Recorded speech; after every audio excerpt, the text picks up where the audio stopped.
Assalamu alaikum ninth class. How are you? I hope you all are fine at home. Today I am going to teach you lecture number 6 of chapter number 8 of biology.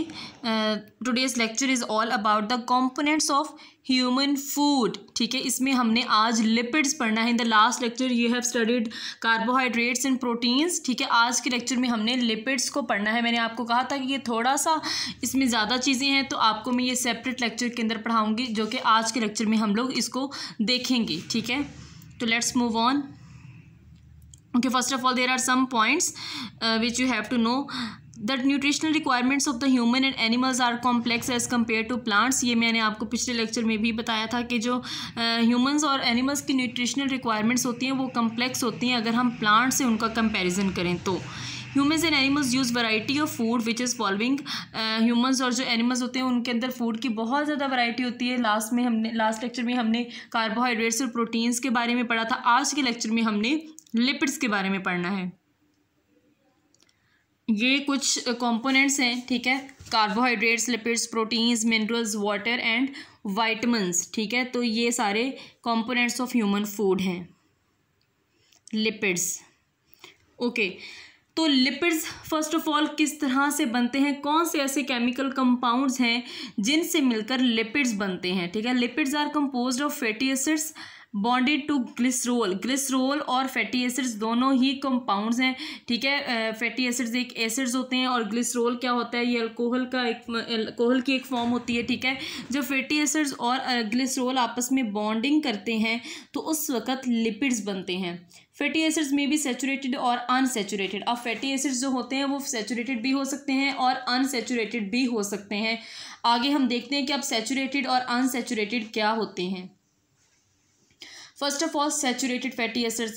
Saturated fatty acids have all of their carbon atoms bonded to hydrogen atom. Okay, listen carefully कि saturated acid के अंदर क्या होता है. अच्छा, ये जो fatty acids होते हैं और ग्लिसरोल होते हैं, these are all carbon compounds. ठीक है, इट्स मीन कि इसके अंदर कार्बन होती है. ठीक है, तो सैचुरेटेड फैटी एसिड्स वो फैटी एसिड्स होते हैं जिसके अंदर कार्बन एटम्स जो होते हैं, ठीक है, वो हाइड्रोजन एटम्स के साथ बॉन्ड उन्होंने बनाया होता है. Generally the lipids containing saturated fatty acids are solid at room temperature. अब वो लिपिड्स जिनके अंदर सैचुरेटेड फैटी एसिड्स होते हैं वो सॉलिड एट रूम टेम्परेचर होते हैं. मतलब ये है कि वो उनकी जो फॉर्म होती है वो सॉलिड होती है. ठीक है, जब हम उनको रूम टेम्परेचर में रखें तो. For example, butter contains 70% saturated fatty acids and 30% unsaturated fatty acids. Butter क्या है बेटा, एक लिपिड है, लेकिन वो सॉलिड फॉर्म में है क्योंकि उसके अंदर सैचुरेटेड फैटी एसिड्स ज़्यादा हैं. आई मेरी बात की समझ. ठीक है, देखिए 70% उसके अंदर सैचुरेटेड फैटी एसिड्स और 30% उसके अंदर अनसैचुरेटेड फैटी एसिड्स है. इसलिए वो रूम टेम्परेचर में बटर जो होता है वो इन द सॉलिड फॉर्म होता है. नेक्स्ट है अनसैचुरेटेड फैटी एसिड्स. अब देखें उसमें क्या था कि उसमें कार्बन एटम्स जो थे वो सारे हाइड्रोजन एटम्स के साथ बॉन्डिंग बनाए होते थे. ठीक है, इसमें क्या होता है, unsaturated fatty acids have some of their carbon atoms double bonded in place of hydrogen bonding. अब इसमें क्या होता है कि कार्बन एटम्स ने खुद ही डबल बॉन्ड बनाया होता है, लेकिन वहाँ पे हाइड्रोजन के साथ उसने बॉन्डिंग नहीं की होती जैसा कि सैचुरेटेड फैटी एसिड्स के अंदर था.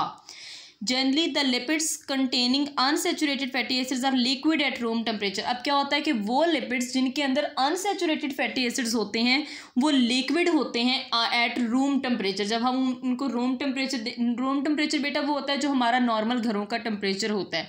ठीक है, जब हम वहाँ उस टेम्परेचर पे देखते हैं लिपिड्स को, अगर तो वो लिक्विड हैं तो इट्स मीन कि उसके अंदर अनसैचुरेटेड फैटी एसिड्स हैं. ठीक है, अनसैचुरेटेड कौन से फैटी एसिड्स होते हैं, जो कि आपस में कार्बन एटम जिनके अंदर डबल बॉन्ड बनाते हैं और हाइड्रोजन एटम के साथ बॉन्डिंग नहीं करते.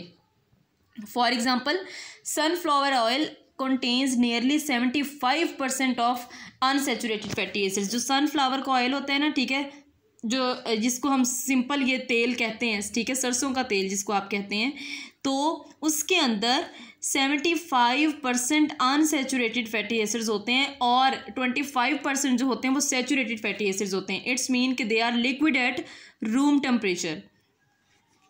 आगे ये कुछ और छोटी सी, ठीक है, थोड़ी सी इन्फॉर्मेशन है जनरली जो कि आपको लिपिड्स के बारे में पता होनी चाहिए.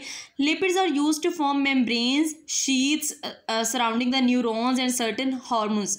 ठीक है, कुछ हार्मोन्स और न्यूरॉन्स जो हमारी नर्व्स होती हैं, ठीक है, उसके इर्द गिर्द मेम्ब्रेन्स और शीट्स जो होती हैं वो लिपिड से कंपोज हुई होती हैं. ठीक है, these are also energy sources. Energy भी इससे मिलती है. 1 gram of lipid contains 0.9 kilo calories of energy. अब बेटा देखें, जब हमने कार्बोहाइड्रेट्स और प्रोटीन्स पढ़ा था, दोनों के 1-1 ग्राम से हमें 4 किलो कैलोरीज एनर्जी मिलती है. लेकिन अगर लिपिड का हम 1 ग्राम लें तो उसमें से हमें 9 किलो कैलोरीज एनर्जी मिलती है हमें. Important sources of the lipids are milk से हमें लिपिड्स मिल सकते हैं, बटर से, चीज़ से, एग्स से. There are number of items that have lipids. ठीक है, मटन है, फिश है, मस्टर्ड सीड्स हैं, कोकोनट है and dry fruits. Okay, this was all about today's lecture. I will see you in the next lecture. Till then, take care of yourself and Allah Hafiz.